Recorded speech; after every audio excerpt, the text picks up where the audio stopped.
قرآن نے آپ صلی اللہ علیہ وسلم کے اس اخلاق کی تعریف کی ہے. وَلَوْ كُنْتَ فَظًّا غَلِيظَ الْقَلْبِ لَانفَضُّوا مِنْ حَوْلِكَ. اے نبی اگر آپ اس موقع پر بد اخلاقی کرتے, سختی کرتے, تو یہ آپ کے ارد گرد سے ہٹ جاتے. اس سے پتہ چلتا ہے کہ لیڈر میں برداشت کی قوت ہونا بہت ضروری ہے. آپ کے اپنے ساتھی ہیں, کوئی بات نہیں, کبھی فتح ہوتی ہے, کبھی شکست, اور اپنی غلطی سے بھی شکست ہوتی ہے. غلطی تھی, امیر کی اطاعت نہیں ہوئی تو کوئی بات نہیں. اور اللہ نے یہ بھی فرمایا اس میں کہ یہ غلطی یہ تم سے ہوئی ہے, امیر کی اطاعت نہیں ہوئی. ایک جگہ پہ امیر کی اطاعت نہیں ہوئی جس کی یہ سزا ملی, لیکن اس پہ بھی اللہ نے حکم دیا کہ اب رو دھو نہیں بیٹھ کے کہ ہائے غلطی ہو گئی, ہائے ہائے کیا ہو گیا, ہم نے تو امیر کی اطاعت نہیں کی, اتنے لوگ مر گئے. نا نا نا نا نا, اللہ فرماتے ہیں جو غلطی ہونی تھی ہو گئی.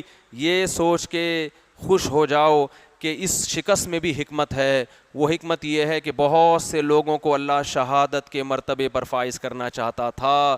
بہت سے لوگوں کے لیے آزمائش ہمیشہ کے لیے ختم ہو گئی. اللہ چاہتا تھا تم میں بہت سو کو شہادت کے مرتبہ عطا فرمائے.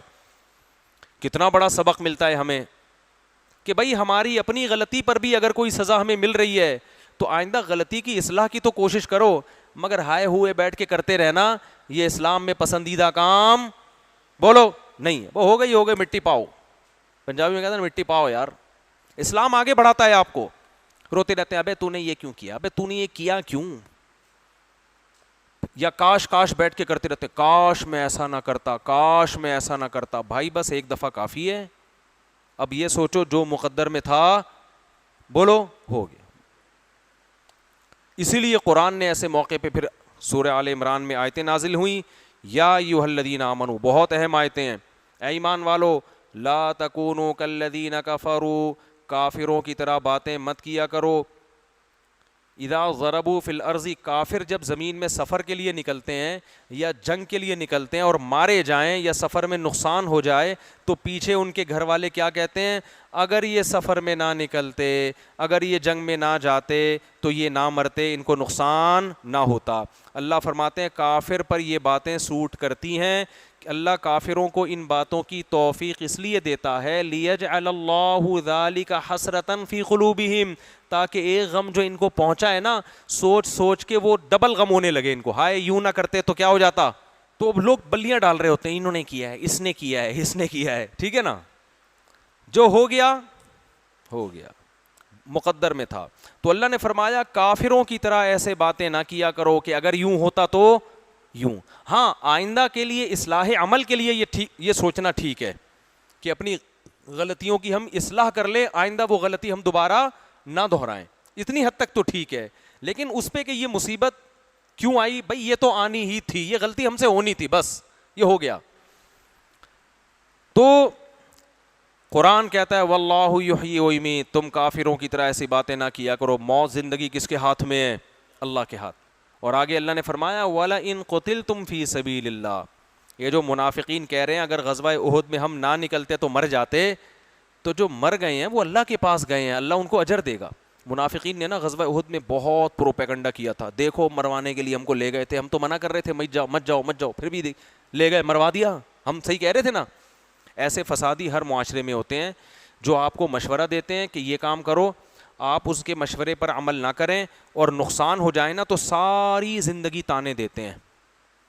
ساری زندگی کیا کرتے ہیں, دیکھا میرے مشورے پر عمل نہیں کیا نا, دیکھا میرے مشورے پر عمل نہیں کیا نا. جو اصلاح والے لوگ ہوتے ہیں وہ کہتے ہیں بھائی ہم نے مشورہ دیا تھا, حکم نہیں دیا تھا, کھوپڑی آپ نے اپنی استعمال کرنی تھی, نقصان ہو گیا تو بس مقدر میں لکھا ہوا تھا. وہ یہ نہیں کہتے دیکھا دیکھا میں نے کہا تھا نا. شادی بیاہ میں بھی ایسا ہی ہوتا ہے, ہر کام میں میں نے بولا تھا نا کر رہے تھے, میں نے بولا تھا نا یہ ہوگا, ہو رہا ہے کہ نہیں ہو رہا. یہ فسادی ہوتے ہیں. بھائی جو ہو گیا بھائی ٹھیک ہے, آپ کا ہو سکتا ہے مشورہ صحیح ہو, لیکن اگلے کی کھوپڑی میں نہیں آ رہا, تو انسان اپنی کھوپڑی سے سوچتا ہے نا. تو منافقین یہ کہہ رہے تھے کہ غزوہ احد میں مدینہ سے باہر نکل کے ہمیں نہیں لڑنا چاہیے, اور یہ بھی کہہ رہے تھے یہ تو لڑائی ہے نہیں, یہ تو خودکشی ہے, اتنا طاقتور دشمن ہے اور ہمیں نکال دیا, اور شکست بھی ہو گئی. تو اللہ نے فرمایا کوئی مسئلہ نہیں ہے, کوئی مسئلہ نہیں ہے. اور یہ جو منافقین باتیں کر رہے ہیں نا کہ ہمارے مشورے پر عمل نہیں ہوا اس لیے مر گئے اور ہم دیکھو بچ گئے, تو اللہ فرماتے ان سے کہو قل فادرؤوا عن انفسکم الموت, تم ذرا اپنے آپ کو موت سے بچ کے دکھاؤ. آج ان منافقین میں کوئی زندہ ہے بھائی؟ جو گئے وہ اچھی موت سے گئے, جو بچ گئے وہ اچھی موت نہیں مرے, وہ مر گئے آج سارے, کوئی بھی زندہ نہیں ہے. اور اللہ نے فرمایا ان میں جس جس کی موت لکھی ہوئی تھی نا, تقدیر ان کو ان کے بستروں سے اٹھا کے میدان جنگ میں لا کے مارتی. بہانے, تقدیر بہانے تلاش کرتی ہے, وہ تقدیر نکال کے لاتی, ان کو پچھاڑتی یہاں پہ. ان کمبختوں کی قسمت میں موت تھی نہیں, اللہ ان کو شہادت دینا ہی نہیں چاہتا تھا. تو کتنا زبردست. اور پھر آخری بات, نبی صلی اللہ علیہ وسلم نے جب صحابہ کے مشورے پر عمل کیا, نبی کا مشورہ بھی یہ تھا مدینہ کے اندر رہ کے دفاع کرتے ہیں, اس کا مقصد موت سے ڈر نہیں تھا, اس کا مقصد حکمت, کہ ہم کمزور ہیں تو ہمیں اندر رہ کے دفاع کرنا چاہیے. بالکل ہم سامنے آ کے ظاہر ہو گئے تو نقصان کا خطرہ زیادہ ہے. لیکن آپ نے صحابہ کے مشورے پر عمل کیا, اپنی رائے کو چھوڑ دیا اور نقصان ہو گیا. تو اللہ نے نبی کو حکم دیا کہ آپ صحابہ کو طعنہ نہیں دے سکتے. سمجھ رہے ہیں نا, کیونکہ جو قوائف تھے نا وہ آپ نے پورے کر لیے. امیر یہی کرتا ہے بھائی, سب سے مشورہ لینے کے بعد جو رائے بنتی ہے اس پر عمل کرتا ہے. تو جب رائے بن کر عمل کرنے ہے, فَإِذَا عَزَمْتَ فَتَوَكَّلْ عَلَى اللَّهِ, تو بس اللہ پہ توکل کرنا ہے. توکل کا مطلب کیا, اب فائدہ ہو تو بھی ٹھیک, نقصان ہو بولو تو بھی ٹھیک. اور آئندہ بھی انہی سے مشورہ لینا ہے. کیا اسباق سکھائے جا رہے ہیں بھائی, ہے بھائی. ہم ہوتے تو ہم کہتے ہیں ان لوگوں کی وجہ سے ہوا, آئندہ تم تو مشاورتی کونسل سے استعفے دو سب سے پہلے, آئندہ ان سے کبھی مشورہ نہیں لینا. چلو اللہ فرماتے ہیں ان سے اب بھی مشورہ لے لیں, شاورہم فی الامر, مشورہ, کیونکہ آپ کو اللہ قیامت تک کے لیے اصول سکھا کے جا رہا ہے. جو اپنی امت, وہی تھوڑی ہوگی قیامت تک, مشوروں سے ہی امت چلے گی. تو مشورے میں خیر ہے, مشورے کے بعد اگر رزلٹ نیگیٹو بھی ہو تو پازیٹیو ہی ہے, بس وہ نہیں آ رہی نا میرا خیال ہے بات.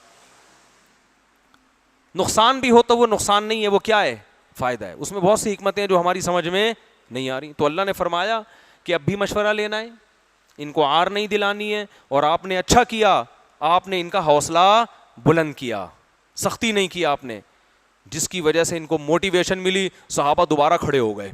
خالد ابن ولید اس وقت غیر مسلموں کے کمانڈر تھے, انہوں نے کہا کہ یہ شکست کھا کے دوبارہ لڑنے کے لیے آمادہ ہو گئے, بڑا حوصلہ ہے. اس کی وجہ سے ان کی دوبارہ حملے کی ہمت نہیں ہوئی. قرآن نے یہ تمام باتیں صحابہ کی تعریف کی ہیں. اور قرآن نے کہا جو جنگ میں پیچھے بھاگے تھے, وَلَقَدْ عَفَا اللَّهُ عَنْهُمْ, تحقیق اللہ نے معاف کر دیا ہے. قیامت تک کے لیے قرآن میں یہ آیتیں اللہ نے داخل کر دیں کہ اس شکست پہ صحابہ پہ کسی کو انگلی اٹھانے کی اجازت نہیں ہے. اور اس شکست کی صحابہ نے تلافی بھی کی, کہ دوبارہ آ کے کھڑے ہو گئے کہ نہیں اب دوبارہ لڑیں گے, ہم بھاگے ہیں لیکن لڑیں گے ہم دوبارہ. تو اللہ نے تعریف کی ہے کہ اتنے زخم کھانے کے بعد بھی انہوں نے نبی کی پکار پر لبیک کہا. اس کے بعد بھی اگر کوئی صحابہ پہ تانے دیتا ہے تو وہ اللہ پہ الزام لگا رہا ہے, وہ صحابہ کو برا بلا حقیقت میں نہیں کہہ رہا. سمجھتے نہیں ہو بات کو, میرا خیال ہے.